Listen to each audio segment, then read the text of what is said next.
Hip-hop. Anonymous. Saturdays.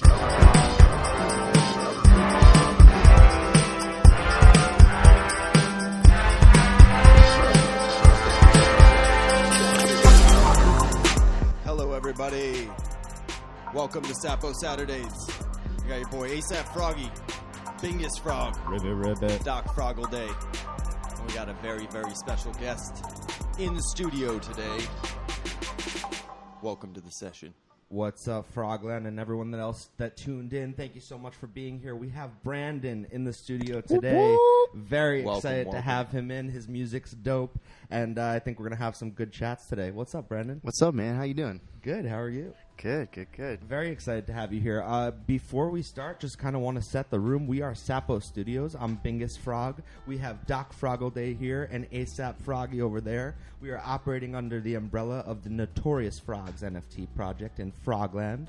We're bringing ownership rights and profits back to musicians, and we're going to be unrolling a marketplace where you can buy and sell stems and do a whole lot more. But in the meantime, we're chatting it up with artists. We're hanging out. We're talking life, music, NFTs, and Frogland. Let's go. Let's go. So where are you from? Man, I'm from St. Louis, Missouri, or as we call it when we're from there, Misery. It is the Midwest. It is smack dab in the middle of the country, and there's not much to do there. So it only made sense that I came out to LA and got out of misery. Well, if I know anything about places where there's not much to do, you tend to get yourself into trouble. Isn't that right, Doc? Yes, it is. I am actually from Idaho, so Nice. we could probably share some good old, some good stories. Got some good potatoes out there. Oh, baby. You know what's hilarious about Idaho? We ship all of our potatoes out of state, so we eat Washington potatoes. That is hilarious. Ain't that a bitch, right? So I didn't even get to eat the goods that I worked my ass off growing. You know what I mean? That's pretty good. Yeah. I'm also from the Midwest. I'm from let's Michigan. Go. Yes, Yeah. Let's go. My sister's over in Detroit. Oh, right hell now. yeah. That's awesome. What's she doing out there? She's getting her master's at Wayne State. Wayne State, man. I Yeah. applied there. Yeah, hell yeah. I almost went there. Awesome. And then I said, fuck it, I'm going to California. Good choice, my man. Yeah. I don't think we'd be sitting here had I not made that choice. Pretty good. I'm glad. How did you find your way into the music scene coming from Misery? Yeah. Well, I say that jokingly. I mean, I do love St. Louis. There's a lot of culture out there. One of my best friends' parents were pastors, so I got my exposure to music early on just from being in churches and seeing how music can be. I mean, my sister was obsessed with MTV and she loved pop music and all this stuff, and I was like so anti that. I was like a skater and loved like Yu-Gi-Oh and all this random stuff, and when I experienced music in a church setting, I saw how it could impact people in not just an entertainment way, but like a spiritual way. Not even like, religious or any of that stuff, but just like how people could be moved by music. And so it piqued my interest at a young age. And funny enough, I went to a church camp when I was like 15, and I heard this song by the Scientist, not by the Scientist, Coldplay, the song called The Scientist. Yeah. And it was one of my favorite songs. I learned how to play it. I had played piano since I was like 8 years old, but I learned how to play it.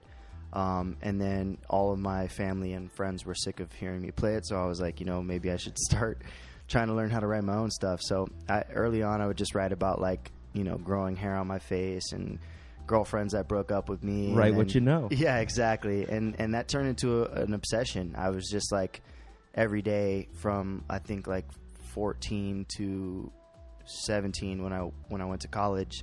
I was just writing. I probably had like 80 songs by the time I went to college. That's amazing. Yeah. So, like, being a piano player, did you listen to more piano-based music, or did you kind of lean into the grunge thing because you were a skater and, screw all that, and you still played, it just wasn't your thing? Yeah, my very first my very first CD ever was, rightfully so, it was Nelly, because he's from St. Louis. Right. And I was going to ask you how you felt about him. Yeah. I mean, old Nelly was fucking amazing. Yeah. Like new Nelly, who's like playing at country shows. Like I'm not quite sure. Just don't tell me you were running around with the Band-Aid on your face. No, I wasn't. Thank God. No. No, I really like that Midwest flair. Grammar, yeah, country grammar. Nellyville is my favorite. I probably know every lyric on that album. And then I got into Eminem, the Marshall Mathers mixtape, and I just was obsessed. Like, most of my family's from New York. So I was obsessed with like East Coast hip hop. Loved pop punk just because, you know, I was in that time where, you know, like Fall Out Boy and, you know, all the 90s bands, Third Eye Blind and all that stuff. So I had a really weird eclectic taste in music. I did like piano stuff. Like I had a weird kick where I was super into Elton John, and then I realized like this guy's Elton John is dope. Yeah, I was like, man, he's like 40 years old. I'm like, why do I resonate with this so hard? It's got soul, baby. Yeah, for sure. But my all-time favorite artist, I think, growing up, like my idol was John Mayer, just because I loved how dope he was at you know, being a musician first, and you know, he had pop success and all that stuff, but he was a really sick musician, and he played with all these legends like Eric Clapton and B.B. King and all this stuff. Yeah. So yeah, When I was in high school, man, like my girlfriend had me go to a show, and I was like, I don't really want to fucking go see John Mayer. He's all super poppy and whatever. And that was like his first album, right? Yeah. So it was like Pop Central talking about running down the halls of your high school and all this shit. And it was like, went to the show and saw how great of a guitar player he was, and I was like, holy shit. Yeah. And I till this day, I think he's the greatest guitar player of our generation. Well, and that's kind of the interesting thing about his career and how it unraveled, and that actually leads to a good question, which is it seems like he leaned into something that was going to be more marketable maybe, and then you found out who he was, how great of a musician he was, and he started to kind of get into more of the things that he loved in terms of the way that he made music. So did you find yourself when you started kind of trying to appeal to the masses, and then you kind of, you know, pivoted from that, or how did you approach it? Yeah, you know, I had this quick realization that I would never be as sick as John Mayer is at guitar, so that's why I stuck to piano. I do play guitar now, but I think it's really cool, like what you said. You know, he came out the gate. You know, he was signed. I'll never forget one of the Grammys that he won. He won a Grammy for the song "Daughters,"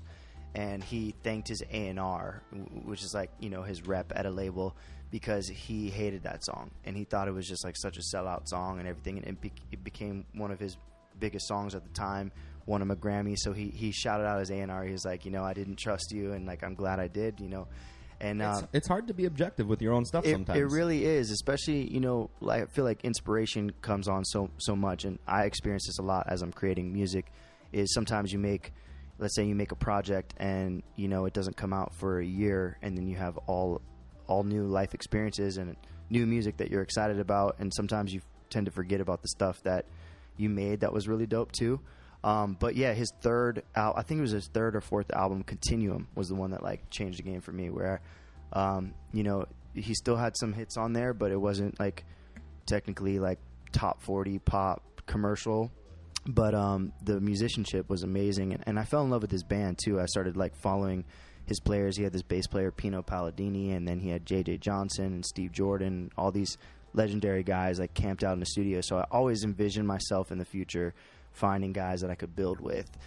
It's much more fun than sometimes in LA. It's just like session to session. You're working with big songwriters, big producers, and it's not really that family mentality where you're like building something from the ground up. Yeah, I mean, that's kind of where we come from, that school of thought, where we've been, you know, partners in all sorts of different creative ventures for like the last 10 plus years, and all of it just works so much better because we have that relationship and we're not constantly swapping out bodies to do these projects. So I know exactly what you mean. Well, it's community, right? Like, Yeah, 100%. And it's crazy because the things that I've experienced in real life have been building a core community. Like, needless to say, being a bumpkin from Idaho, I have some boys that we've ridden and done some things together. That if I needed something, they would be here in a moment's call, and that's that community. That, you know, same with this guy. This guy, like Bingus over here, saved my ass on more occasions than I can even remember. So, and I'm sure it'll happen one or two more times.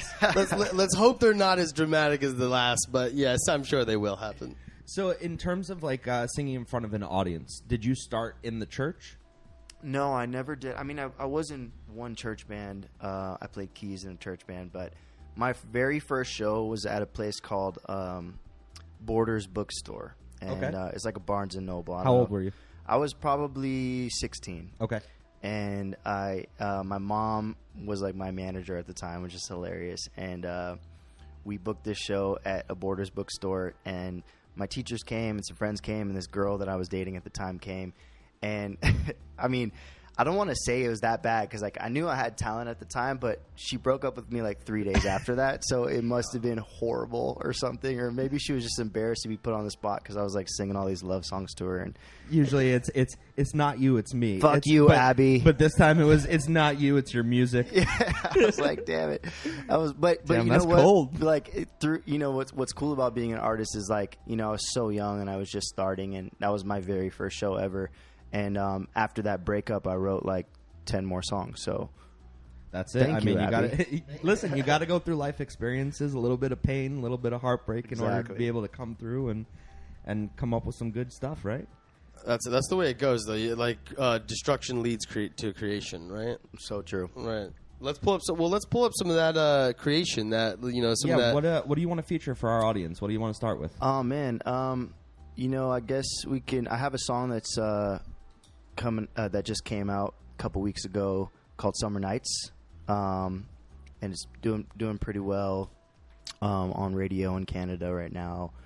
And so I think that would be a cool one to play. All right, cool. And on Apple Music, we just find you by your first name. Brandyn Burnette. Yeah. Brandyn Burnette. All right, cool. While he's pulling that up, let me just reset the room one more time. We are Sapo Studios. I'm Bingus Frog. This is Doc Froggleday sitting next to me. Ribbit, and ribbit. ASAP Froggy over there on the other end operating the board. We are Sapo Studios. We're operating under the umbrella of the Notorious Frog NFT project in Frogland, and we're bringing ownership rights and profits back to artists. But in the meantime, we're hanging out, we're chatting, we're talking music, NFTs, and life. We're here with Brandyn Burnette in the studio, and we're about to feature one of his songs. What's this song called? Called "Summer Nights." Summer Nights. I like Let's that. go. I like that. This is gonna be a vibe. I can already feel it.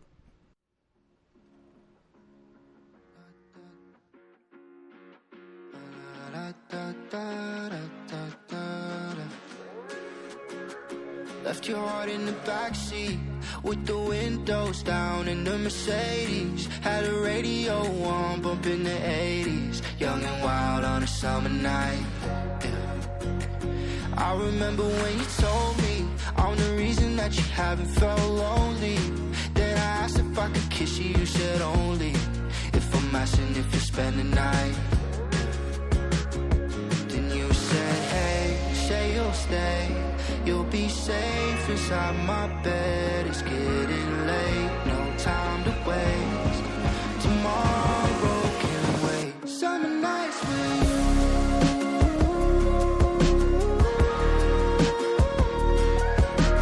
Let's get higher memories. There's no place I'd rather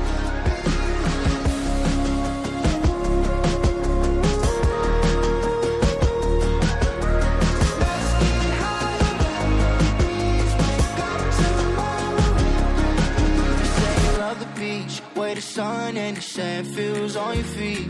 Swear the waves come crashing when you're over me. When you smile, it's like the sun shines. And it could be a cloudy day, but you still light up even when it rains. Came a very long way from the window panes. All we see now is blue skies. Then you said, hey, say you'll stay. You'll be safe inside my bed. It's getting late, no time to waste. Tomorrow can wait. Summer nights with you.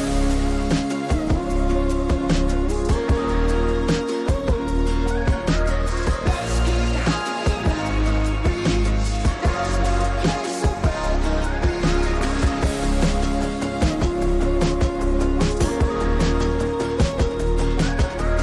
Let's get higher memories. Wake up tomorrow.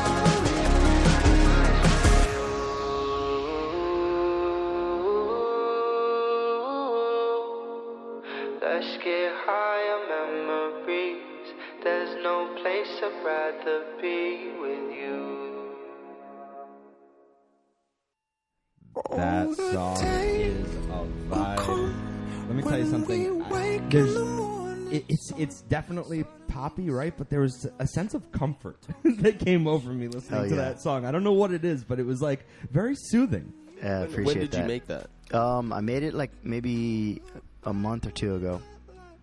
And talk to me about how a song like that comes together. So you said that you're a piano player, right? So Yeah. do you start with an idea on the piano and then it turns into that, or? Yeah, so my buddy actually hit me up to come do a session for Dubs, who are the DJs that I did that song with, and he had a guitar loop going.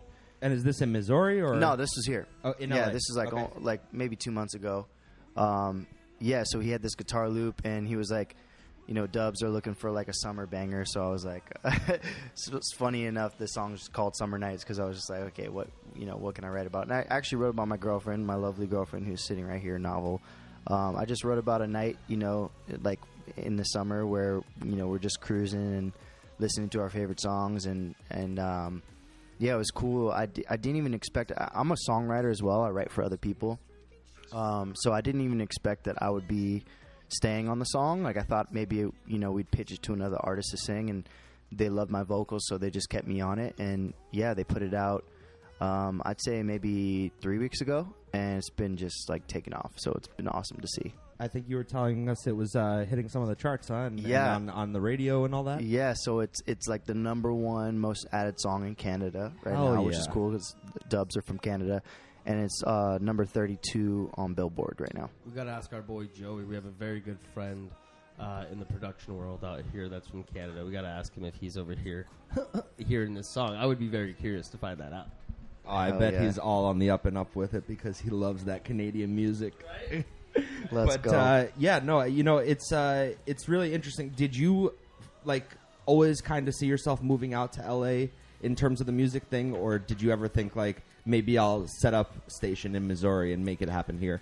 Because Yeah. for me personally, I always felt like if anything was ever going to happen in the entertainment industry, there's a hub in New York, there's places all over the country and all over the world for you to do this, but it's just so more centric to LA that Yeah. it made sense to be here. Did you feel that way as Yeah, well? no, I always wanted to get out of St. Louis. I went to college at NYU. I went to New York, which was a Nice. really cool experience. That's kind of where my I'm from artist. New York originally. Oh, hell yeah. Yeah. Yeah, that's where my artistry took shape. I met a kid who was studying music production at NYU.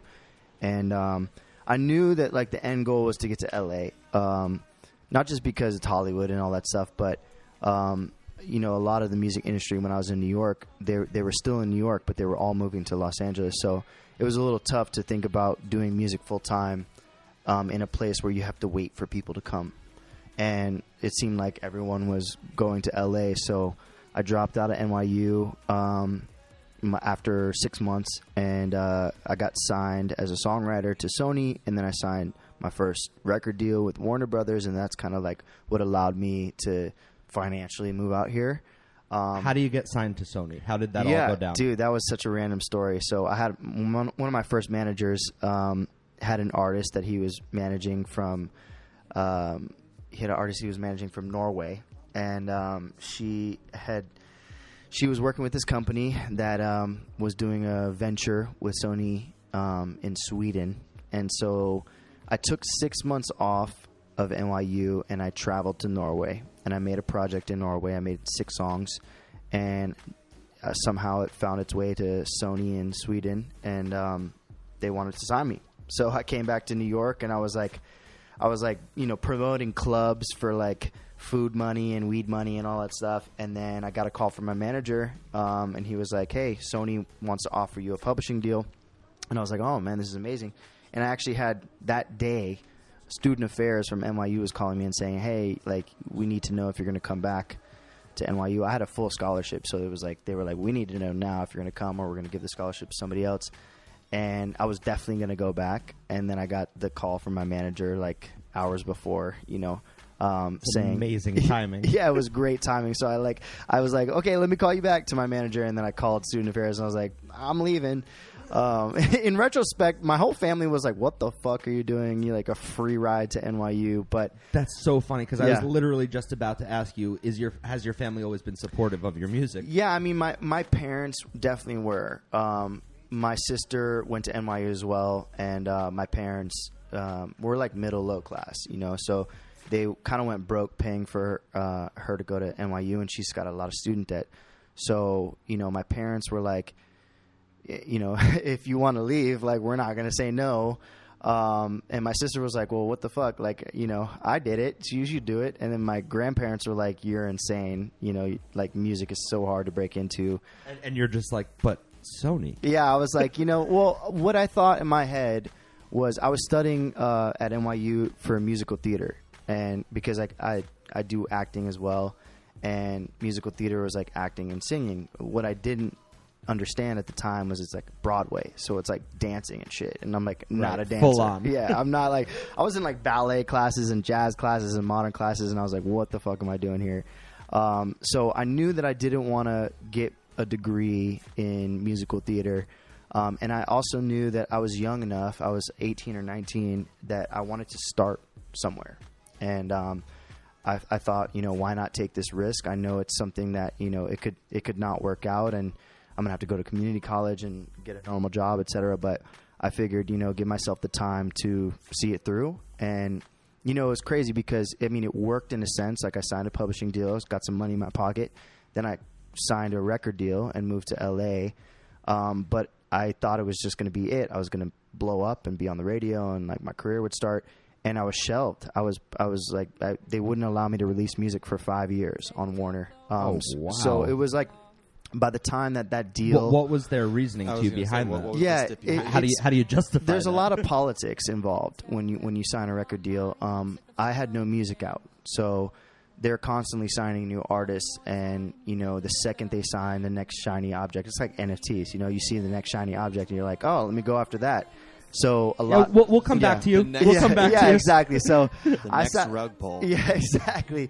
I sat on the shelf. I made probably like 200-300 songs, and that's actually how I became a songwriter. Is because I wrote so much music and 200 or 300 songs. Yeah, I mean five years, so that's not bad. Shit, that's quite a catalog. Yeah. though. But that's insane though. Like talk about like Yeah, owning somebody, yeah, right? Like, and Well, owning somebody creatively. That's insanity. totally. I don't understand Well, why. that's like, Scott. I'm not gonna dox that person, but my cousin's an actor out in LA. I'm an actor here as well. So like, there's a actor that we know that was signed to ABC, and he couldn't do shit. And same Yep. thing for like years. And they're like, "Oh, hey, we have another show." And he's like, "Well, how come you're not giving that to me?" Then like, I'm signed by. And they would pay him still, but Yeah. it's like creatively, you're not doing what you want to do. So Totally. it's fucking insane. It's tough. It was a hard pill to swallow because I was so excited. I was so young. I spent 20 to 25 signed to a label that wouldn't release my music. And no shade on, you know, like Spotify was like just getting going then. There wasn't TikTok at the time.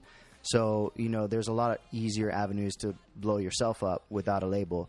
But at that time, I was at the mercy of them. And I survived at that label through 5 different presidents. So 5 different people came in. I would work my way up to almost getting a release, and then somebody would come in and replace them.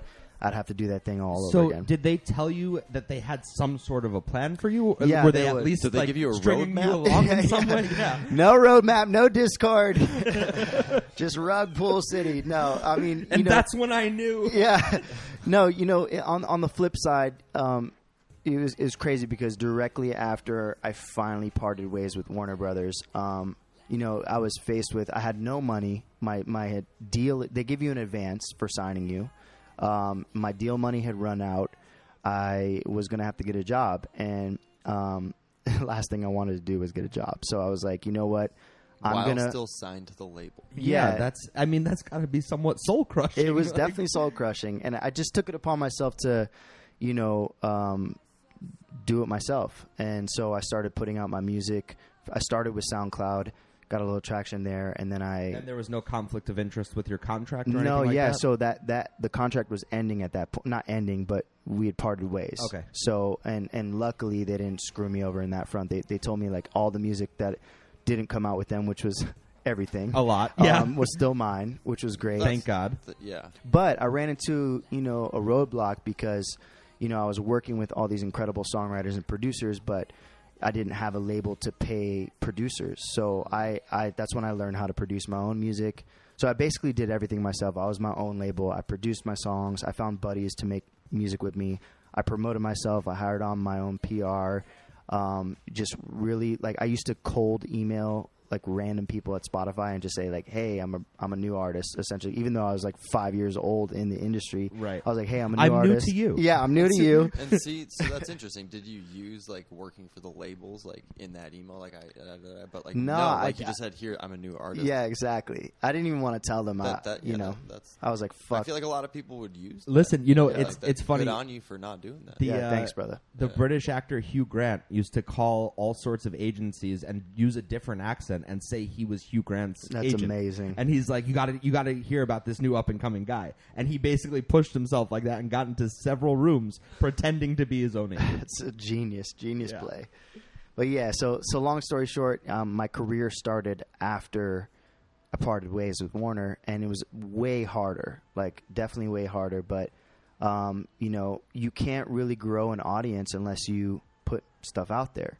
And what I quickly realized is, I didn't have a big major label backing me, but I was able to find my community, and by just simply putting my story out there. And so I'm sure you were happier. I was so much happier. And finally, I was able to make some money, which is cool. That's something that you don't understand. When you sign a record deal, they give you an advance, but it's like a loan. You have to pay that back.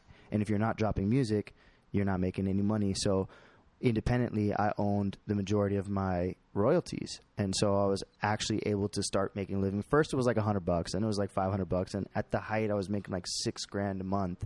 Wow. Just off of like Spotify and Apple. That's amazing. And you have to stream a lot to make that kind of money off of Spotify. Well, if I was signed with the same streams, I probably would have made like $500 max, which is crazy. Absolutely insane. And that's honestly what we're trying to do, is pivot exactly that, is put ownership rights, put royalties, all of that back into the hands of the artist, because these labels, they choke you and they take 100%. You for everything you're worth, and like you said, they shelve you sometimes and they control you, and it's insane. Well, what's more like, and that is insane, but what's inspiring to me about this whole story is how just hungry you are, bro. Like, you just don't stop, man. Like, just like, it's like, okay, put something up in front of me. It's like, boom, I'm going to take it on. Like, and that's like, absolutely. There's like this consistent, almost like, I don't know, hunger in artists where it's like, no matter how many times you just get confronted with an obstacle, it's like, okay, well, I see that, but I still will not give up this love that I have for this thing. So, bro, hats off, man. Thank you, bro. Fucking hats off. Let's play some more of this dude's music. Well, man. yeah, and play some more of Brandon's music. Before we do that, I do want to shout out one of the guests we had on recently, Head Hippie. He's in the audience, Visto. What's up, Hippie? And that just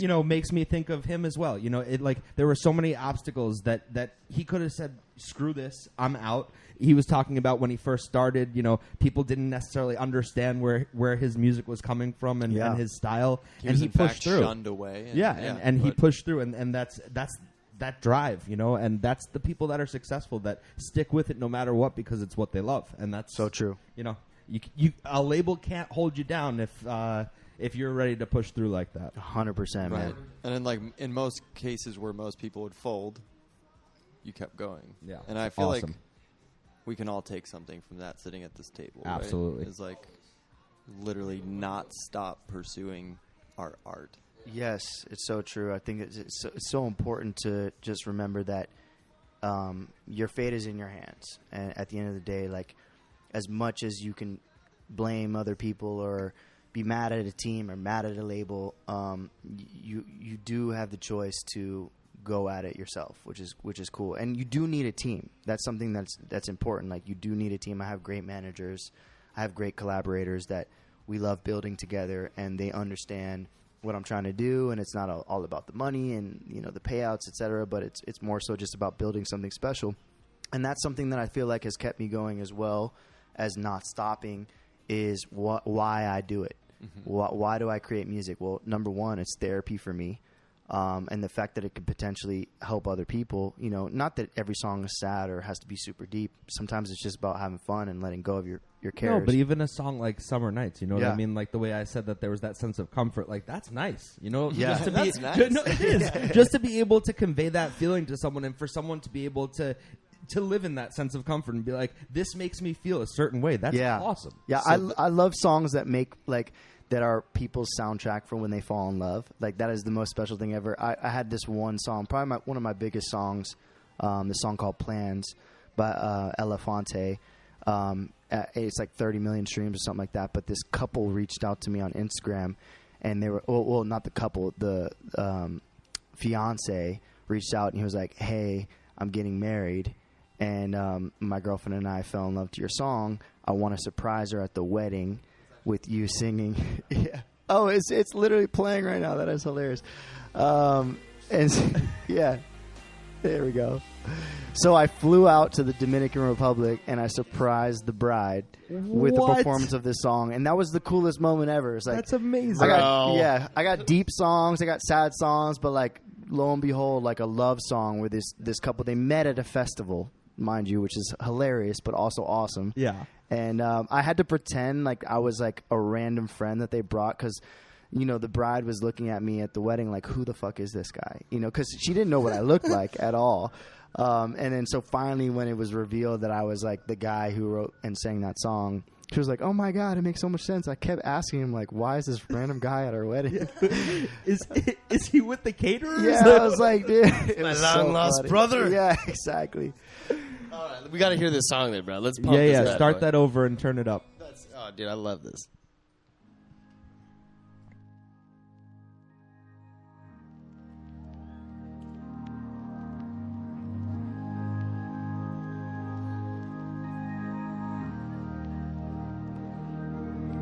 Do you remember doing what you told?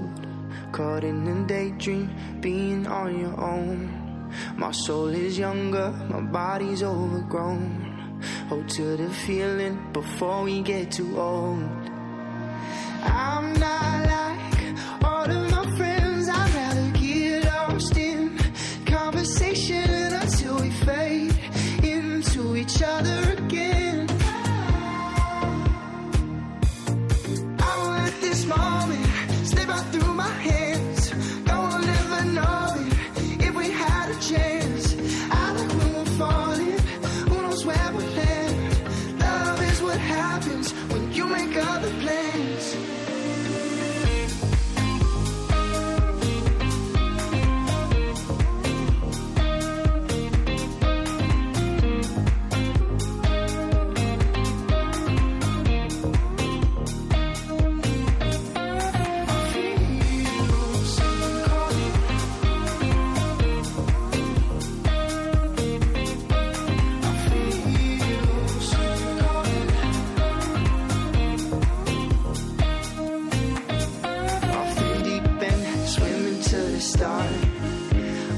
Pretend we know where we are. How do I treat you? You deserve the best. The way you teach me to never second guess. I'm not like all of my friends. I'd rather get lost in conversation until we fade into each other again. I won't let this moment slip out through my hands. Chance. I look when we're falling, who knows where we'll land. Love is what happens when you make other plans. I won't let this moment slip out through my hands. No, I'll never know it if we had a chance. I look when we're falling, who knows where we'll land. Love is what happens when you make other plans. I feel something calling.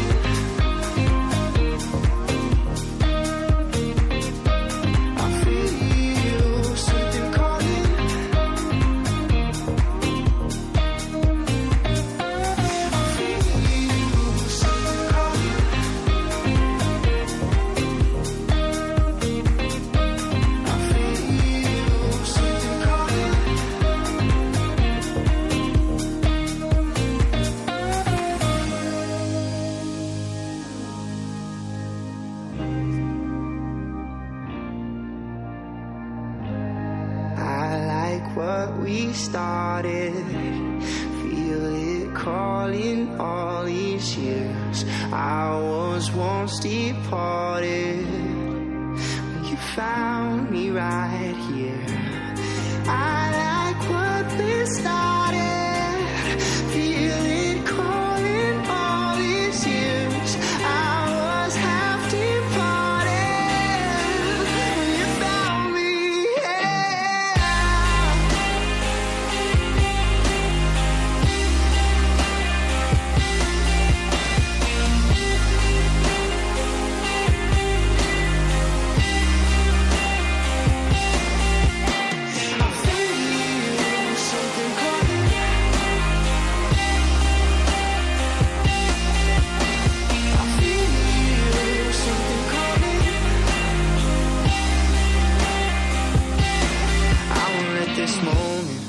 slip right through my hands. Going never knowing if we had a chance.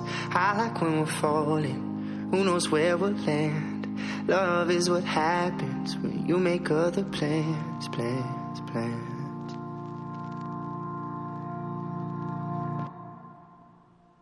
I think I just fell in love a little bit. Hey. Shit. You have such a smooth voice. Thank I you, was brother. about to say you have a great voice, man. Thank you, brother. And if I heard that on a playlist, I'd probably like be pushing the back button. Hell yeah. Listen to it back. Thank you, fam. Absolutely, man. So what brought you into the Web3 space? Yeah, so every day that I would be in a session, everyone was always talking about, like, dude, like, Bored Apes, oh my God, like, I bought one at like $800 and now it's worth like $150,000. And I was just like, what? I didn't understand it, honestly. I was like, Oh, when I first heard about this stuff, I didn't understand it at all. I was like not anti NFTs, but I was just, I didn't like, I had the same thing that everyone says is like, why not just right click and save it? Like, why don't I fucking just copy their It's Bored a Ape, you know? JPEG. But you know, it piqued my interest, and I had a close friend of mine who got me into crypto. So I started with coins, bought a bunch of Ethereum and some altcoins and stuff like that, and it was just kind of boring. I would just like wake up every day, open Coinbase, and be like, "Oh, it's up. Oh, it's down. Oh, it's up. Oh, it's down." So yeah, I was more and more inclined to check out. What do you mean up and down? There's no volatility. I was in like, "Holy cryptocurrency. shit! What? I'm rich. Oh my God, I'm broke. Fuck." No, but so NFTs seem kind of interesting to me, you know, and it wasn't until I got my very first NFT. I forget what it was. It was some rug project. It was like Meta Billionaires or something like that. You haven't been rugged. I don't trust you. Yeah. But it was cool because, you know, when you mint a project or you get a new project, and there are other people that are excited about it as well. I went through that first high of like a reveal and like, oh, what did I get? And like trading for the right ones and like selling one and then buying the one you like and stuff like that, and switching my PFP. And through that experience, like I saw the power of these communities. Mm-hmm. And that was really cool for me, especially as an artist, because our number one like job is to build a community, and it's like fans, you know. But it was cool because for a change, instead of being so self-serving and self-promoting all the time, I was just a face in the community. Right. And so, you know, the few more of the projects I got into, like I got into Alien Friends, I got into Quirkies, I got into a couple projects early on, and it was so dope. I'd make a post about like just minting a project and it would blow up, and I was just like, whoa, who are all these people? Mm-hmm. You know? And that turned into, you know, I always want to do everything authentically, and because I do music in real life, I thought, like, I see all these people adding value, whether it's running spaces or doing giveaways or, you know, just sharing knowledge, safety knowledge and everything. So I was like, what can I do to add value to this space that's true to me? And that's when I had the idea of like, wow, if I got involved in the project and I made them an anthem, like, how cool would that be? It takes no time to do. Some of these anthems I made in like 30 minutes. And I would just like look at the art and like hop in chats and just like see the excitement of everybody, and it would hype me up. So I think the first project I made a song for was Fishy Fam. Rest in peace.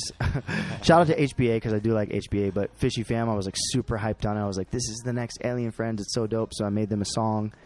We ended up doing like an animation for it, and you know, the founders loved it, the community loved it, and it just, I got addicted to it. You know? And that's amazing also that you're looking to add value, because most of the people in this space, you know, they're looking for the next big bag. Yeah, for sure. And they're like, okay, what's the floor price? When is the floor price going to rise? Yeah. When am I going to get my money? Yes. and you're in there looking, okay, how can I add value to this community? That's yeah. amazing. Yeah, totally. I think it's so important, and like, you know, I'm kind of not selective, but I try not to just like whore myself out and make songs for every project, because also what I realize is, like, you know, there are a lot of bad actors in the space, and there are a lot of people who who want to make that quick buck, and I've seen founders just dip on projects, and that's so disheartening to me.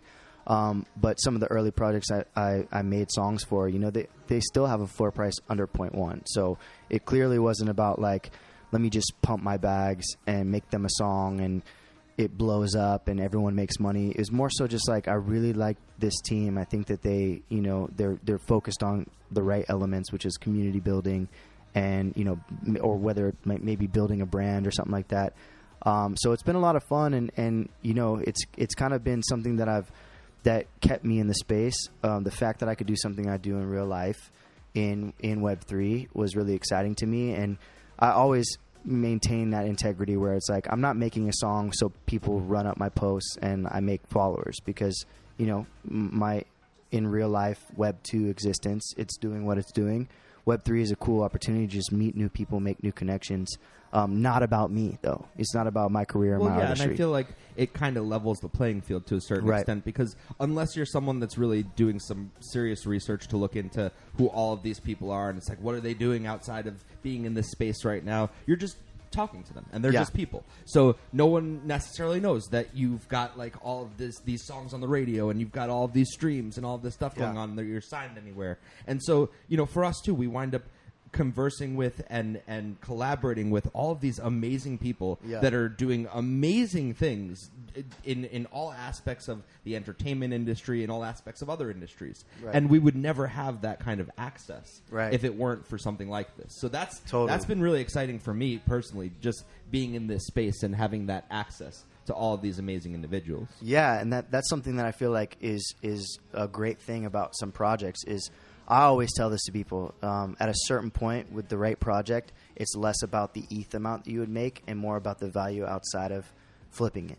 And whether that's the community that you're meeting or the bonds that you're forming, everyone is doing cool shit, you know? And even just like saying good morning to somebody, GM to somebody, you never know what somebody's going through in real life. So that's an aspect that I resonate with, that's correlated to me as an artist.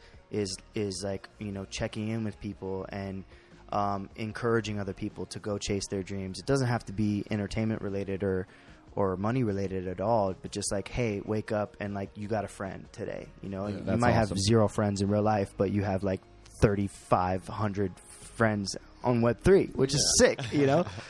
Well, and that's the other thing, man, is that, like, you know, there are people out there that want to be part of a community but don't know how to approach people. Yeah. And this has broken down that barrier as well, because they don't have to be face-to-face with them. And they don't have to get up the nerve to talk to someone. They can just kind of, you know, enter sideways. Enter sideways, exactly. Yeah. And figure out how to just coexist with all of these people. And it's people like you in the space that really make that possible. And that's amazing. Thank you, brother. Appreciate that. Why don't you ASAP pull up Logic? Is that already pulled up? Yeah. Because we should definitely hop into some sort of a jam session. That would be awesome. Yeah. I do also want to reset the room one more time. We are Sapo Studios. I'm Bingus Frog. This is Doc Frogglday, and that's ASAP Froggy over there running the board. We are trying to bring back... we are bringing ownership rights and profits back into the hands of artists. We'll be unveiling a marketplace to buy and sell stems and do a whole lot more. But in the meantime, we're chopping it up with artists, talking life, music, and NFTs. We're operating under the umbrella of the Notorious Frogs Project, Frogland, Ribbit. And I would love to show that just for a minute. Notorious Frogs, that's an amazing NFT project. You know, there have been so many shit projects in the space. Like you were talking about, so many people looking to just run away with people's money. Yeah. To completely ghost them. A lot of undoxed teams. This project is an absolute breath of fresh air. The team is completely doxed. They're amazing. The flagship team that created PlayStation Home, people that worked for Disney for on the Harry Potter films, for Samsung creating VR technology, all sorts of amazing stuff. They've got quite a roadmap, but the most unique thing about this project is the lengths they go to support community building. And anyone in the community that has an idea for something that would be awesome to add to their metaverse project or just in the space in general, they're looking to support it in any way, shape, or form. That's awesome. Which is why we're here. Yeah. So that's really amazing. If any of you in the space today aren't part of the Frogland project, you don't have a Frogland NFT, definitely go check them out. It's worth doing some of your own research and finding out how amazing this team really is. When the project was first released, all of the frogs had land tied to them. So if you bought a frog, you get a piece of metaverse land, which Awesome. is amazing. And they have the land revealed tomorrow. So I Sick. believe it's tomorrow. I'm not positive because they've been kicking around a couple of days, but I know it's coming real soon. Yeah, I heard Ed. I was just lurking in some spaces, and Ed, the founder, he's kind of a smart guy. Just a tad. He was talking all this VR, gibberish with all these really other intelligent people that were kind of smart, I guess. And I was just like, okay, this is going to be something. So they're working on some pretty... You used a lot of big words that were over your head. Lot of you big knew words. It was an important I project. said, when he said exorbitant, I don't know what that means, but that means it's going to be cool. I hope you didn't say that because the word's exorbitant, but that's good. See, That's, close I'm enough. Glad, I'm glad you were watching See, and listening. And I learning. heard something. No, but just to shout out to the Frog Band for real. You guys are awesome. Love that. Love that you guys support us so much. Wouldn't be here without y'all. And cannot wait to see that I got some super rare land. Yeah, super that rare. was sick. It's coming, and it's looking good. Yes. Awesome. I heard y'all talking in that space. I was listening. I was like, man, the things that you have built and your team have built, Ed, are just far Next level. Yeah, far to none. But we're very excited to see that. So Do you want to drop any alpha in terms of a date, or are we still kind of playing around with that? Well, we haven't announced the exact time yet, but stand by for tomorrow because it's all kicking off. Beautiful. And you're going to see some interesting things. For some of those landholders, we dropped a little bit of alpha in the LSD channel, the Land Synthesis Device channel, for anyone who thought that was a little too debaucherous. So, yeah, check out some of the alpha in there. But, yeah, there's some really, really cool stuff coming. So, again, I can't thank you all for everything that you're doing, Sapo. It's, yeah, I got to say, I thoroughly enjoy and look forward to my Saturday evenings here because they are, yeah, awesome. So again, hats off to you all, and A-Bomb, all of you. I mean, I got to say, you're all just such wonderful people. I see Brain down there. Shirley, I did send you a DM in another space. I'd love to hear back from you as well when you have a moment. But yeah, it's another great Saturday. So thank you all for everything you're doing. Brain Pasta was going off right there, y'all. Yeah. Brain Pasta. I have a physical Brain, from man. you. So actually, much love for Brain. Oh, Brain Pasta, that's my boy. Brain Pasta's here right now. He's in the audience. Pasta was good, baby. Yeah, Thank you, Ed. Yeah, thank you so much. It's really humbling every time you give us compliments like that, and that's exactly what I was talking about in terms of that access. Like, Yeah. before Web3, where in the fucking world did you have access to the CEO of anything that you bought into? Yeah, It's like, so hey, true. I bought a box of fucking rice-a-roni, and I'm not happy with the way it tastes. Where's the fucking CEO so I can tell him, you might want to modify that flavor profile. Yeah. Yeah. But it's amazing. For sure. I'm going to have to check it out. We would be missing a huge opportunity if we didn't listen to each and every member of our community. You guys are building just as much as we are, and I thank you all for your time, your dedication, your patience, and your support while we continue down this journey. It's been a wild ride, but we're only just getting started. And again, what you amazing frogs have been doing with Scratch Shack Saturdays, it is setting a precedent for how members of the community can band together and just start to do things that they're so passionate about. And we can support any way that we can. This is really what we're here for. This is co-creation at the end of the day. Let's frog and go. Love Let's it. frog and go. Let's frog and go. Yeah, let's hop into a jam session now. Yeah. You need any water or anything? You want something I'm to good. drink? I'm good. I was going to say, I started something yesterday just fucking around. Yeah. Did you want to start something new? Just from scratch? I'm down for whatever. What, What's the vibe? What we cooking up? This is So just yesterday. So I moved to LA. I came out to LA when I was 16 to write lyrics and stuff like that. My Yeah. cousin was an actor out here, so I met with some Universal producers and all that. Yeah. They're like, "Oh, where are you from?" I was like, "Idaho." They're like, "Where the fuck is that?" I had to move out here and all that. So long story short, though, like how I would generate music concepts, I would be Yeah. jamming with like some big old Tongan dudes, and they'd have like a uke and a drum and shit, right? Yeah. So they would either lay down a beat and I'd be like, oh, this is about heartbreak. You know what I mean? Or like I'd be like, oh, this is about like this is just like one of those vibe days where you're like everything's going good. You know what I mean? So how do you like where does it start and like because if we're gonna create something right now, give me the sauce. What's your sauce? I'm similar. The chord progression always dictates the mood for me. I like it. So depending on what the chords are, it kind of just like sparks a memory or a thought about something. So yeah, I'm a chord guy. I like that. Okay, I had a feeling because a lot of just even with your titles, I was like, it seems like you come from, and when you're describing, like you write a lot of your experiences, so you feel the music and it brings you into sort of the concept that you're going to create. I feel like 100%. Well, with respect to the fact that you also produce some of your own music, is it like a 50-50 split, or do you use more of other people's produced stuff for your? It's usually like right down the middle. Okay. Yeah. And when you're producing it yourself, do you usually sit down with the instrument first and kind of just feel it out? Yeah, either that or I'll start up a beat and the chords come before anything else. Are you someone that constantly records ideas on your phone? Oh my god, my voice note is like my hidden folder on OpenSea. It is stacked. Busting at the seams. It is literally like, oh my god. I look at my hidden folder and I'm like, oh lord. Somebody hide my phone from me for just at least a week.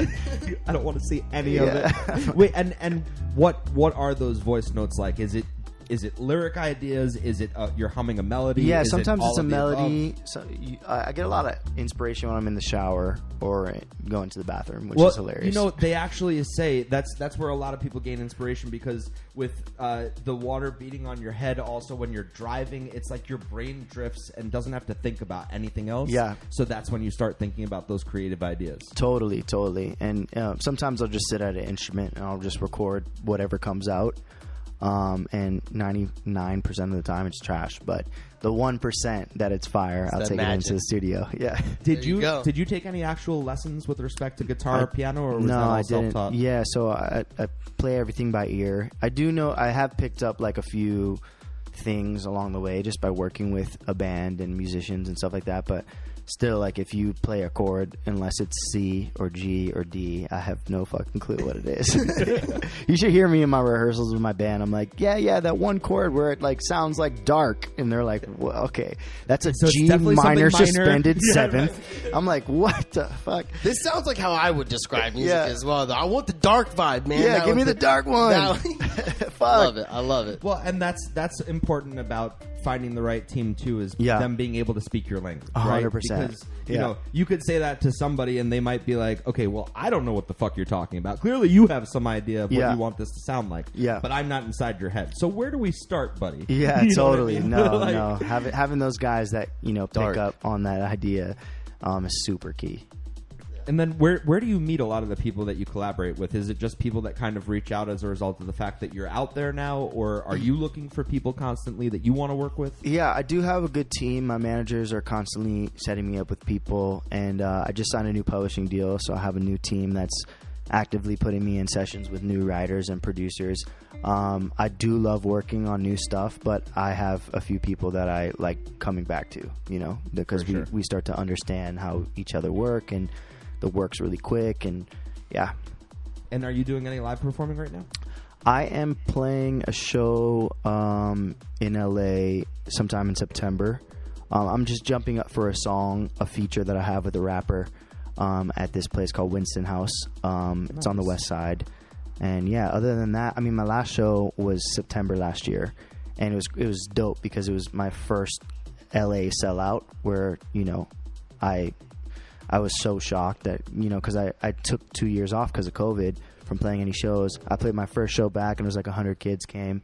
I played a bunch of unreleased music, and then my second show after that, it was sold out. And I was just like, what's happening? I had no clue why or anything, because I invited the same people, and I guess they brought friends who brought friends who brought friends. That's awesome. It was a really cool experience. And yeah, live performing is the one time where I feel like I have a lot of fun in the studio, but live performing is that chance to relive the songs again. Well, it's interesting because I feel like things have shifted a lot in the industry to where it used to be you had to be on tour all the time if there was any shot that you were going to make it. Totally. And now you're talking about, before this last performance, it was last September, but you're still getting radio plays and you're still getting tons of streams, and it's just like the business has completely pivoted. Oh, it's crazy. I mean, TikTok has changed the entire music industry. Right. Fuck. Still haven't cracked that code yet, but I'm coming. Well, you're not 12. Yeah, exactly.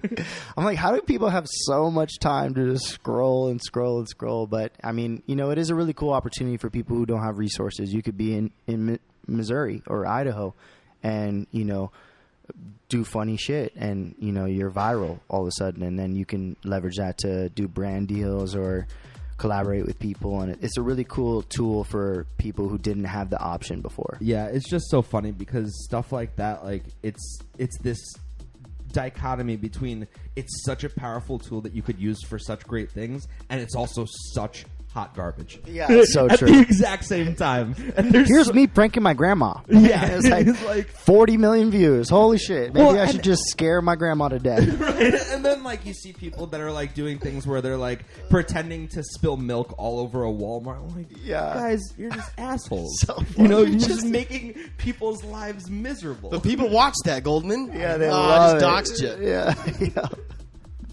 Oh, so man, funny. it is hilarious though, because at the same time, like what you're just saying, people that have nothing to do now have this opportunity to sort of take place, and it's just culture. Like everything is a form of culture to me. Like if I am into X, I'm going to seek out X to watch it or to experience. But it's funny because it's made entertainers out of people that never had that interest. Yes, right. So you have people that didn't want to go into that field in any way, shape, or form. They make one silly video that completely blows up, and now they're like, well, wait, maybe I should be doing this. Have a shtick. Yeah. It's pretty Purple wild. rain, bro. Purple rain. Chocolate rain, bro. rain, baby. Tay's on day. And Tay's on day. Last thing before... Shout out to Tay. Yes. Last thing before we actually move over to this jam, but does that happen to where, there are people out there that now think that they're musicians or maybe more established musicians than they are because of all of this social media stuff, and they reach out to you thinking it makes total sense for us to be collaborating? Oh yeah, no, it happens a lot, and what I see so much is labels. They're only looking at TikTok, so your song goes viral. Wow. They'll sign that person. The song will do well.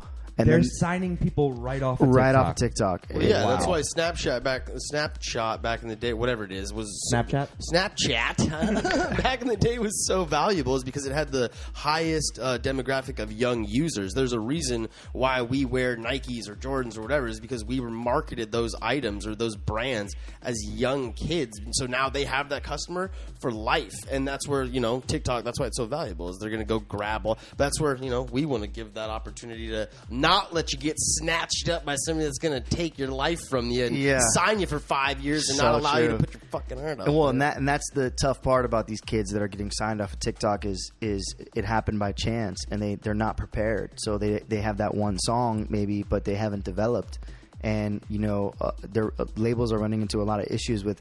Yeah, that one song did super well, and that label snatched it up, but when it comes to the next couple songs that come out, if it doesn't perform well on TikTok, that artist is trapped for a minute, or it's just a one-hit wonder type of situation.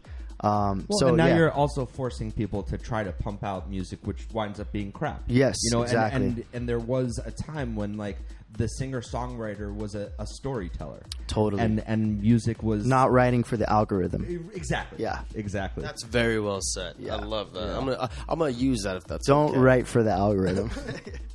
Let's hop over and play some music. Yeah, let's get it. I'm all down. right, let's get. All right, so I'm just going to give everyone context what's happening while you guys get situated. So we're in a little bit of a situation here where we have to shift over and allow Brandon to get on the keys and the chords, if you will, because we're going to be jamming live, making some beats here. So just hold on tight really quick. I will give an opportunity for anybody that wants to come up and ask a question. Unfortunately, Brandon's not going to be able to answer that at the moment, but I'll do my best to answer your questions for him and anyone else. I'll speak on Frogland's part. It's funny. There are a couple things you said today that made me realize that when I was telling Brandon that it's really important that you have a team that understands your language. Yep. Where would we be if man. if you had someone next to you that didn't didn't understand what the Not fuck you were here. talking about. Not here. There's a lot of things that we just sort of interpret what I'm saying. I'm kind of like a Charlie Day from Sunny in Philadelphia. I would say if I've you gotten pretty good at speaking your language, though. No, phenomenal. You're like one of the only people that can actually. it's literally like talking to an animal. I feel like Dr. Doolittle. Oh, that's so good. That's I'm so good. just fucking with you. I love you. Oh yeah. Well, back at you, my man. I love you have to be able to throw shit at people and them still accept you, because if not, you're not going to get along. That's it's not right. Going to last long. So let me ask the audience here. We have Brandon stepping up to the keys, and ASAP is going to be supporting him here with some music. But does anyone want to hop up and ask any questions for Brandon? We have the privilege of having him in the studio today, so now would be the time if you do have something you'd like to ask him. Dude's had some pretty wild experiences. Everything from being signed and being locked down and not allowed to release any of that music he was creating, and then being allowed to take all that music, which is also rare, and still own it after being signed, and he was creating it under that label. That's almost the more amazing thing. Yeah, that's what I'm saying. Like that's really what blew me away with that part of the story, was that whoever he was talking to at that time either didn't know what they had or was just very generous in the sense of not being an ass, because I've seen that quite a bit in that. So we're going to be quiet so that the musicians can do what they do and create music. Let's go.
Okay, we're going to slow the BPM up a bit to 90. So right now, guys, we're in Logic, and we're setting up the song.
Yo, give me some love. Show me some some heart, and some claps up in here if you're digging this.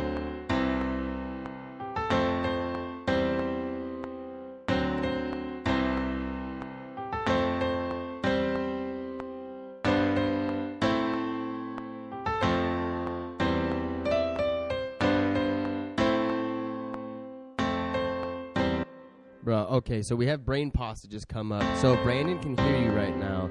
Brain, what's going through your mind right now? Are you digging what we're laying? He's laying it down on the keys right now. He can hear you. What up? Oh, this sounds so good. Hell yeah, brother. It sounds like some some barbacore music. Yes, let's go. Yeah, Pasta's Yep. the homie. OG Quirky fam. We actually just hung out. We met for the first time at South by Southwest, which was so dope. Such a talented artist, visual artist and just creative dude, and just a solid dude all around. So we hung out. I guess was it last week, Pasta? What It that? was a week or two ago. Yeah, at the Quirky Barbecue.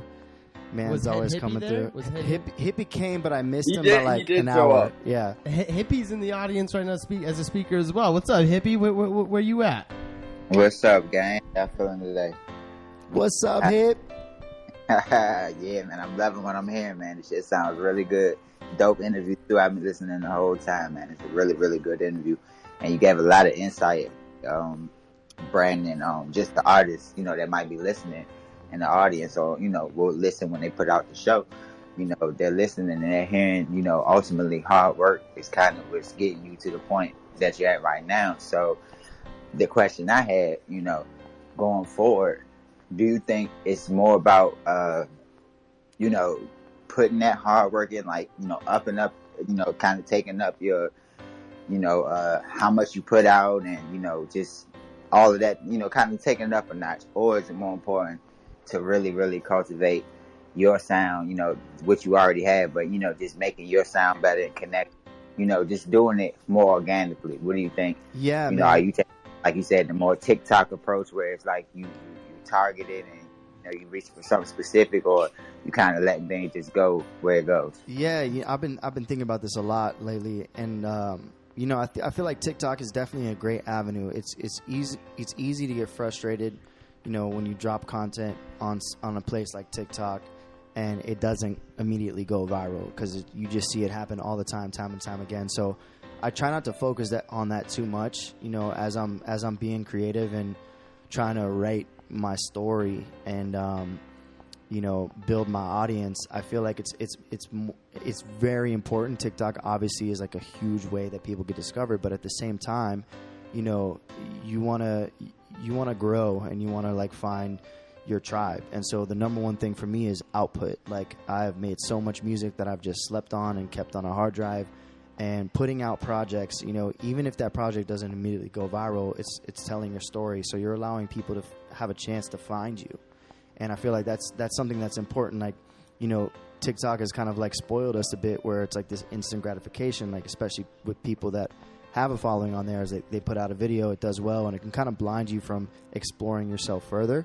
So it's almost like an added bonus when you don't go viral on TikTok, because you get more of a chance to really hone in your sound, really hone in your vibe, grow with your audience of people that, they might not be finding you on TikTok, but, they put on a playlist, or they discovered you, or they found you in Web3 and they're connecting with your art. And so you get a chance to really build that core following that at the point that something does catch and something does kind of blow up.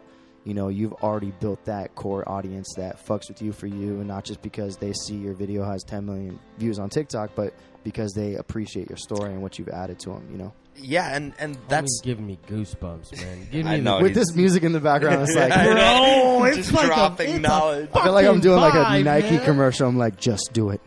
Impossible is nothing. Well, hold on. Well, what do you think? What do you think about that, Hippie? How do you vibe with that? Yes, sir. I think that's kind of the same thing I was thinking. So I Hell hear you, yeah. Brandon, man. Keep doing what you're doing, bro. For sure. My guy, brother. well, and that's how musicians used to do it too. It's like they used to, start making their own mixtapes or whatever it is, and just putting that stuff out. And that's an exciting moment when you're one of those early fans that gets to see that artist later on when they're blowing up, and you're at that concert and they're like, "This is for all my day ones," and they play a song that only you know because you were listening to that fucking SoundCloud back in the day. I got more goosebumps now. Yep. I feel that.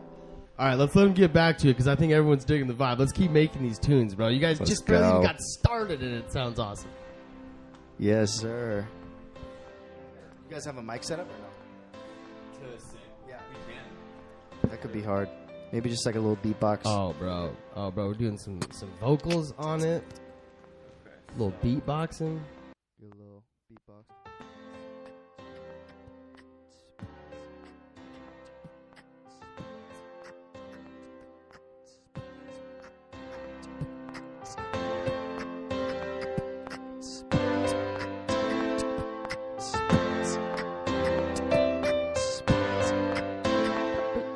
yo.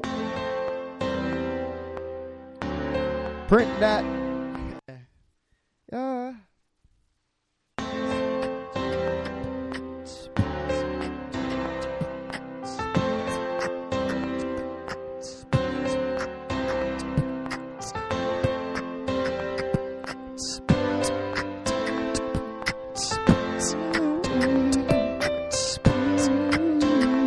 Yo, yo.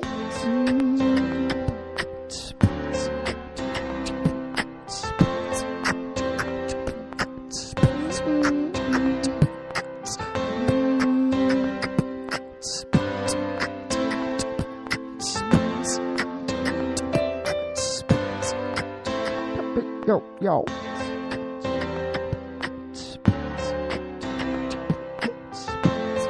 Oh yeah. Maybe throw me like a couple more tracks.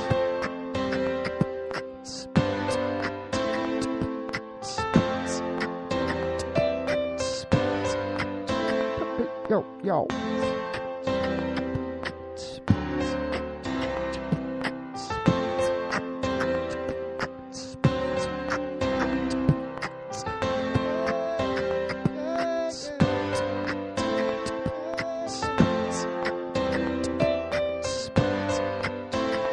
Yo, yo.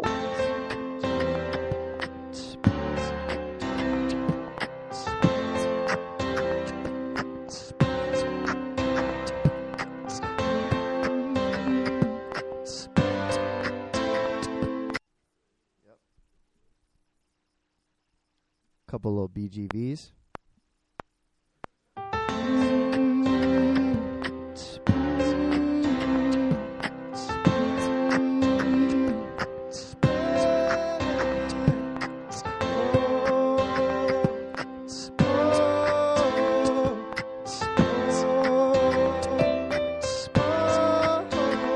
Yo, yo.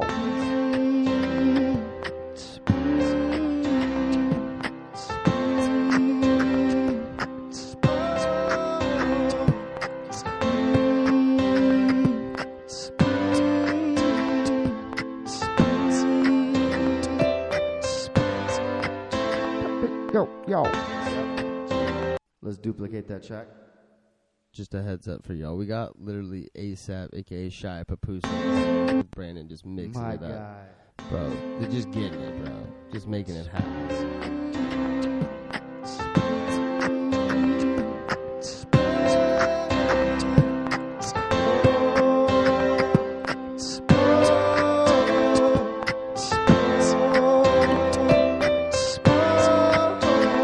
Yo, yo.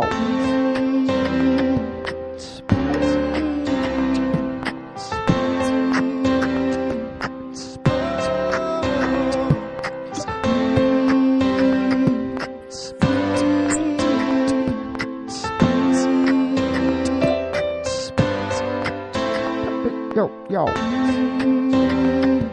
Yo.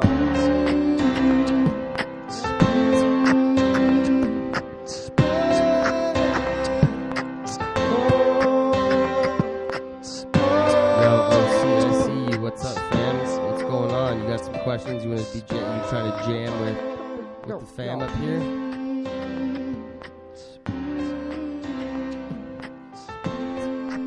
Well, guys, I just want to say that this is rocking. I'm liking this beat. Welcome. You dig it or what? Let's go. Nah, I dig it. I dig it. I dig it. Yo, yo. Thank you for the love, fam. That's all we want to keep doing, bro, is providing a platform for individuals such as Brandon over here, Head Hippie, Brain Pasta, everyone, just to be able to come and do what the fuck they do best. Make some dope tunes. We're happy to have you here. Stay tuned for more, my man. Stay tuned for more. Appreciate it. Appreciate it.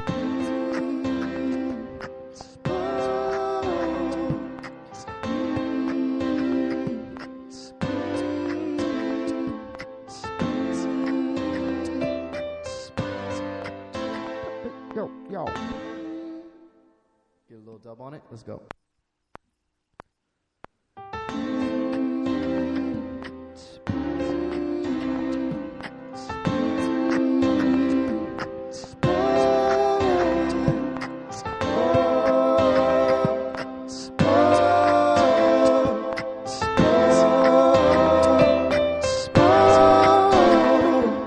yo.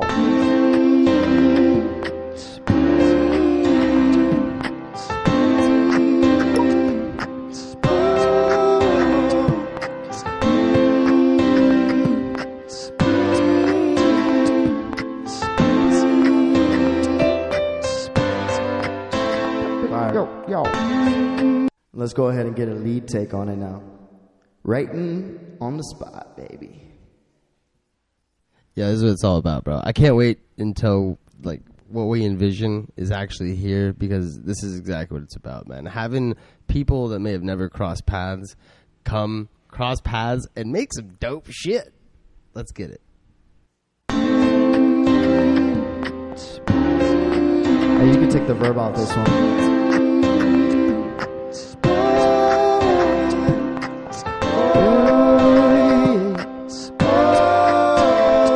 Pull those down a little bit.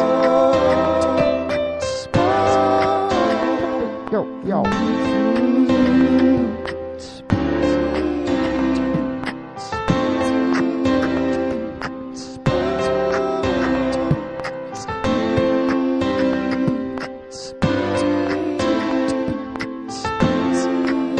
All right, let's take a tape. Yeah, there's a fire in you that'll never grow dim. Doesn't matter where you're going, doesn't matter where you've been. There's a fire in you, it's one that burns so bright. Don't ever let it steal your light. You were made to shine. Yo, yo.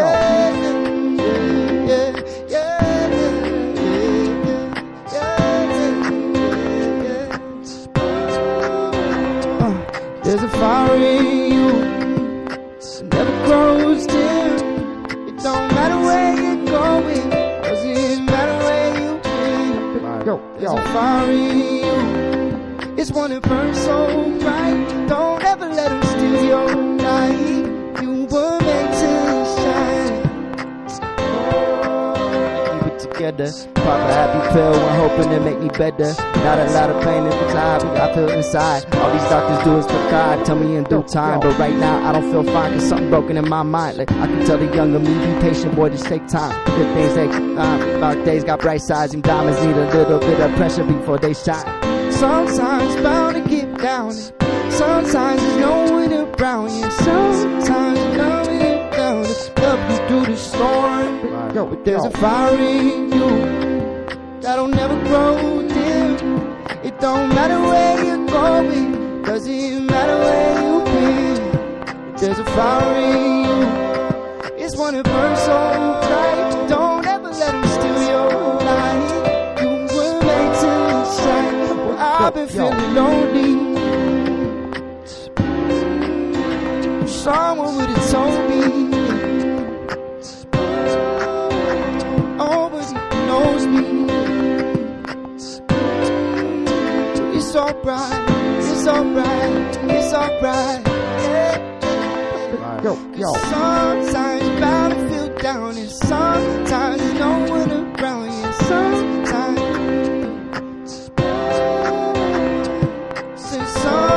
you're bound to feel down, and sometimes the sky's full of clouds, and sometimes there's no one around us walking through the storm. Yeah, there's a fire in you that'll never grow dim. It don't matter where you're going, doesn't matter where you've been. But there's a fire in you, that shit burns so bright. Don't ever let them steal your light. You were made to shine. Don't ever let them steal your light. You were made to shine.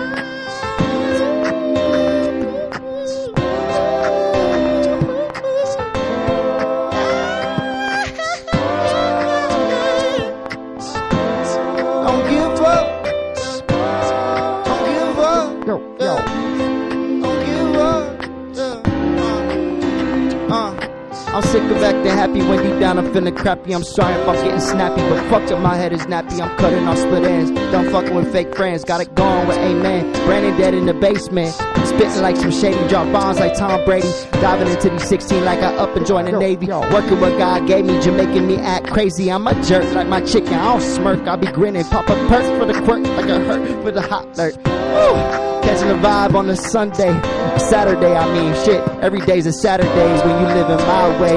I said I do it my way, Frank Sinatra. I'm sitting here like I just got that. I just hit the lotto. In my mind, I'm so far, I'm hollow. Yeah, I pop a crayon or color my world bright. I never stop, I never sleep, only in sunrise. And every time I hit it, I just look at my past life and say, damn, you came a long way, man. What you gotta say? And every pain I've been through made me a stronger one. I'm sitting here under the sun, I'm catching a tan. Yeah, I'm just doing it with all of my fans. I got this Web3 people on my back and I carry it for my community. Sitting here, I don't need no immunity from all these vaccines and all these viruses. I'm sitting here like I'm Miley Cyrus shit. We don't care and we don't stop. Never stop until my fucking heart pop. Cause God made me the king. Never stop, and that's why I use my voice to sing. Until I hear the bells ring and they calling me home. I never phone home, cause I'm never alone. I got my people on my side, people on my right, people on my left. Oh, and I think I got a wife, yeah. Her name is Novel, and she the best. An angel from the heavens. I say that shit never rests till death, death do us part. I'm sitting here spitting out this microphone to my heart. And these words will impart some wisdom. I hope you get it when you get them. And never get done, never get down on yourself, cause you the one, and you are one of one. Don't let it ever fade. Diamond hand that shit to the better days. I don't do this shit to get paid. I do this shit for the sun rays. So behave, sit down and play your part. And if you can't start, then restart, cause every day is like a jump start to the heart. And your car's parked on the sidewalk of the stars. Hollywood Boulevard, Sunset and Vine. All the time in my mind is like a twisted vines, and I'm climbing up to the sky. I don't know why.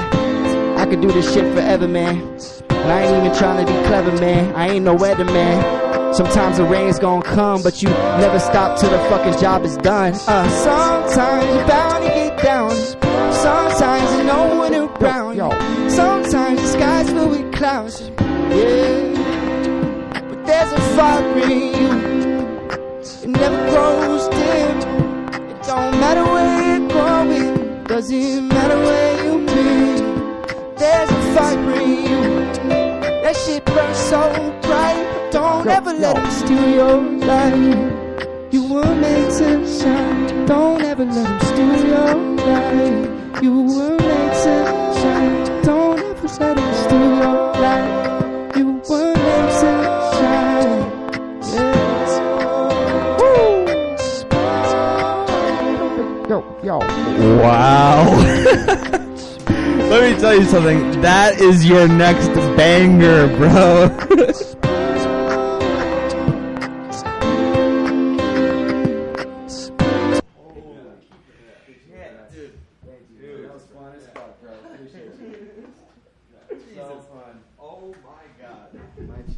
The entire studio just had to get up really quick and give Brandon over here hugs. Just you know. Oh my God! Oh my God!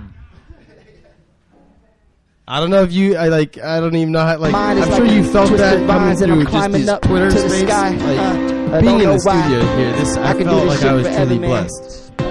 I literally was just watching with like a smile from ear to ear. That was so fucking cool. There's something amazing about being in the studio, watching someone make that music that really understands music, that is just going with their feelings and emotions, and that was a beautiful thing. I think that's pretty much where we're gonna wrap it up today, guys. Right? Or oh yeah, you ready to jam some more? Okay, yeah. No, we'll definitely rock more with Brandon and get some more music going. Play with this track a bit more. But Brandon, thank you so much for being here today. It was a true honor and a privilege. I keep saying it every week. It's like this show is not only putting us in front of so many amazing, talented people, but like it's making me a fan of all of this new music, which is really exciting. That was just, it was really amazing to watch that just now. And yeah, is his mic on? Here, let me hand this to you. Does this one work? There we go. Before I completely let you go, I just do want to open it up to one or two questions if anyone has any.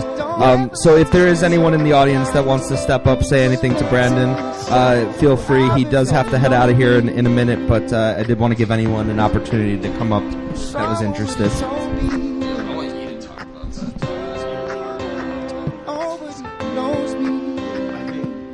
For real, I think literally pretty much all the speakers just went to listening because they were just like, bro, I just want to listen, dude. I just want to listen to this, man. Like, that was fucking insane. Yeah, dude, that was awesome. Okay, we do have a request.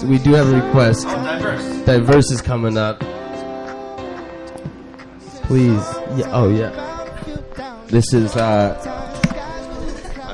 Diverse, the female beat maker. We hope to have her on the show very soon. Yo. What's up, Diverse? Hi, good evening, guys. I'm just here to give the usual flowers, man. That was absolutely phenomenal. That is absolutely phenomenal. To come up with that, those chord progressions are so lush. And all of the music that I've listened to tonight, the interview, bare gems, it just sounded just like I was in a long movie montage. And then I went to church. Thank you so much, darling. Big up yourself. Thank you so much. One love. Thank you. Thanks for hopping up, Diverse, and giving us those kind words for Brandyn. That's beautiful. Anyone else want to hop up right now before we head out? I think that might be it. Yo, I like it. Just wow, this one goes down in the books, man. Yeah. Jeez, I'm still like, this is gonna hit me I gotta readjust. I was like crying at one point. I can't wait to listen back. You know. Yeah, dude, there's a lot of good takes in there and a lot of different takes. Yeah, so thank you, definitely awesome. A couple frees. There's literally like a whole song. Yeah, exactly. Yeah. Head Hippie is up here with us now. What's up, Head Hippie? Visto. Yeah, man. Yeah, I already know Brandyn how he go when he make a song. Dude is, extremely talented. Since the beginning, I've heard, like, it's freestyle. That's what he embodies. You can tell when a person. Unfortunately, Visto, it sounds like you're getting rugged a little bit. I hear you giving praise. I hear you saying that you guys should do a collab, which is definitely something that I think is a great idea. And I appreciate you being here today and appreciate your kind words. Thank you, fam. I think the same of you, man. I'm so grateful to know you, cross paths with you.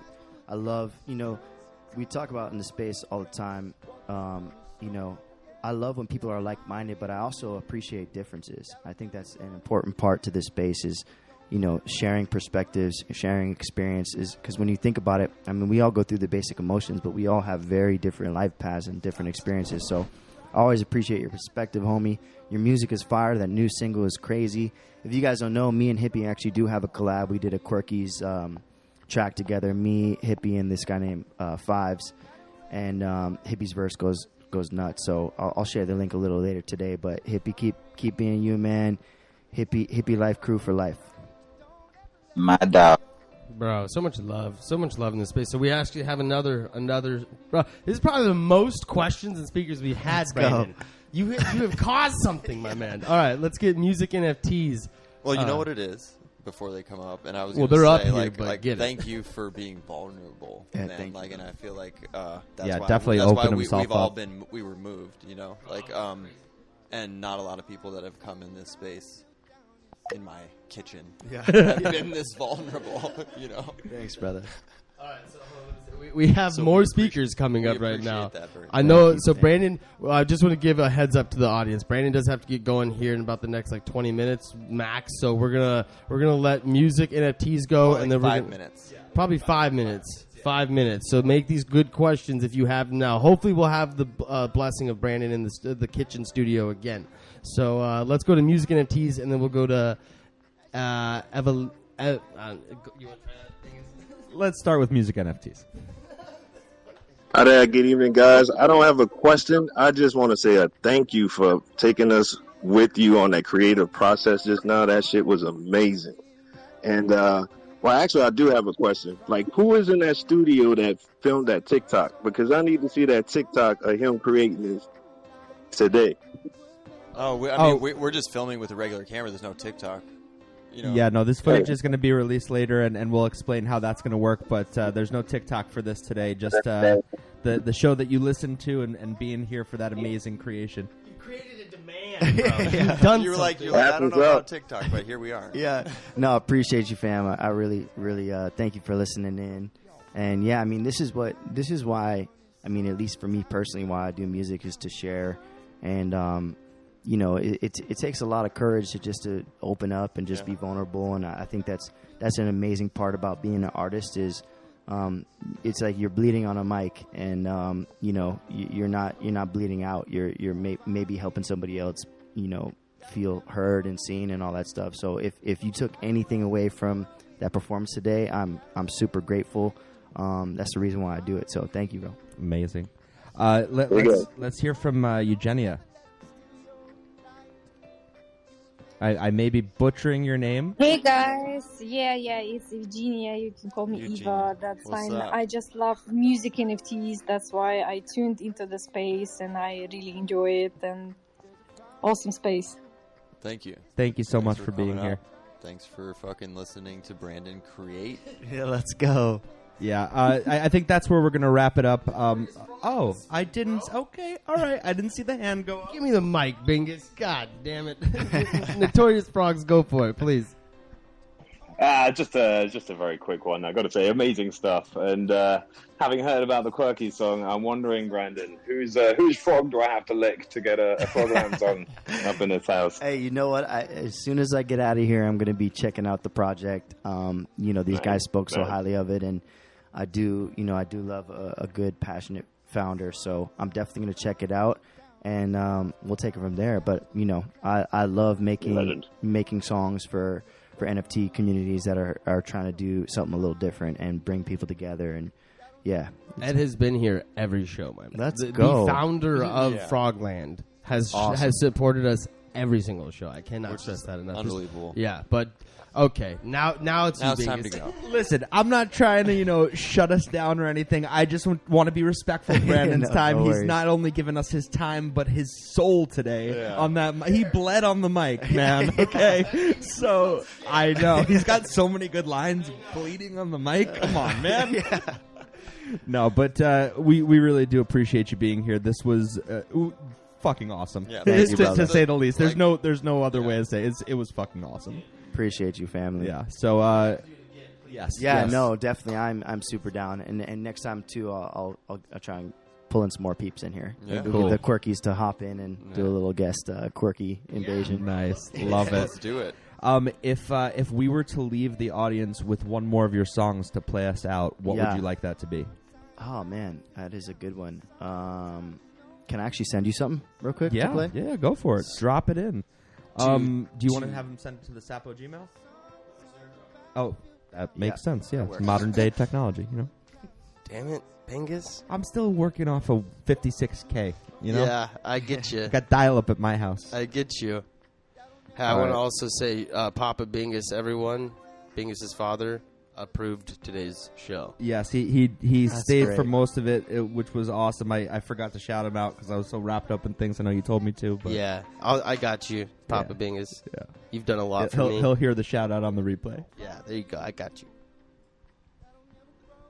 All right, so we're just doing a little airdrop situation. Is this here. an unreleased? This is unreleased. Bro! I just shot a video for this last week, and this is the show that I'm going to be playing in September. Hell with this yes. rapper named Citizen King.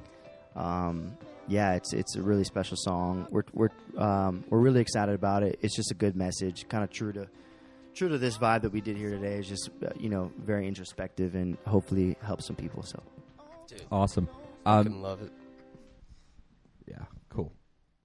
Thank you, everyone, for showing up today. We love you all for being here, whether you're in the Frogland universe or you're not. If you're not, definitely check out the Notorious Frog Project. They will be doing a land reveal very soon. There are still frogs available with land attached to them, and you can check that on frogland.io. You can check whether or not the frog being listed for sale on OpenSea still has land attached, so you can still snag one of those. Have a beautiful rest of your Saturday, a beautiful rest of your weekend. Thank you so much for tuning in today. This is Brandon with Dreamer. This is unreleased. You guys are getting an exclusive. Check it out. The closer I get, the more I can taste it. Written in stone, can't nobody break it. Whatever might come, I'll be ready to face it. Cause if you walk for a mile in my shoes, you'll see I'm a dreamer just like you. Step into my shoes, you can see the soul. Exhale in the crib, you can see the cold. Prisoners to a path that we never chose. Left us in the cracks, but we proceeded to beat a rose. And mine would hide, but I could still hear the crying. Skipping all your dinners, pretending it's all fine. Even when they cut the heat, somehow we never lost the fight. Didn't always have a whip, but yo, we always had to drive. Even though we come so far, there's still a long way to go. But it's a long, long road from the life we used to know. Even though I try so hard, it gets the better part of me. But I'm a long, long way from the man I used to be. The closer I get, the more I can taste it. Written in stone, can't nobody break it. Whatever might come, I'll be ready to face it. Cause if you walk for a mile in my shoes, you'll see I'm a dreamer just like you, yeah. Heart of a lion, ain't no trap in my pride in a cage. Can't no ice stop my shine, baptized in the flames. I got tired of living lies, disguising the shame. Just riding the wave, what kind of God could they possibly pray to? Throw me under the bus and pay me under the table. We prisoners in public, cuffing mothers, abducting they babies. Hiding under covers when undercovers would raid. And you kept us in the kitchen whenever company came. But today, I too sing America. And if you out here searching for a monster, I suggest you hold the mirror up. It ain't no fear in us, and it's apparent. This the thing, you can sleep on the word, but you could never kill the dream. The closer I get, the more I can taste it. Written in stone, can't nobody break it. Whatever might come, I'll be ready to face it. Cause if you walk for a mile in my shoes, you'll see I'm a dreamer just like you, yeah.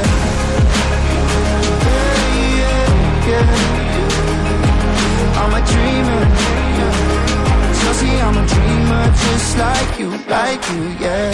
I bruise, I bleed, fought all my life. I'm a dreamer just like you. I fall, I rise, walk through the fire. I'm a dreamer just like you. I bruise, I bleed, fought all my life. I'm a dreamer just like you. I fall, I rise, walk through the fire. The closer I get, the more I can taste it. Written in stone, can't nobody break it. Whatever might come, I'll be ready to face it. Cause if you walk for a mile in my shoes, you'll see I'm a dreamer. The closer I get, the more I can taste it. Written in stone, can't nobody break it. Whatever might come, I'll be ready to face it. Cause if you walk for a mile in my shoes, you'll see I'm a dreamer just like you.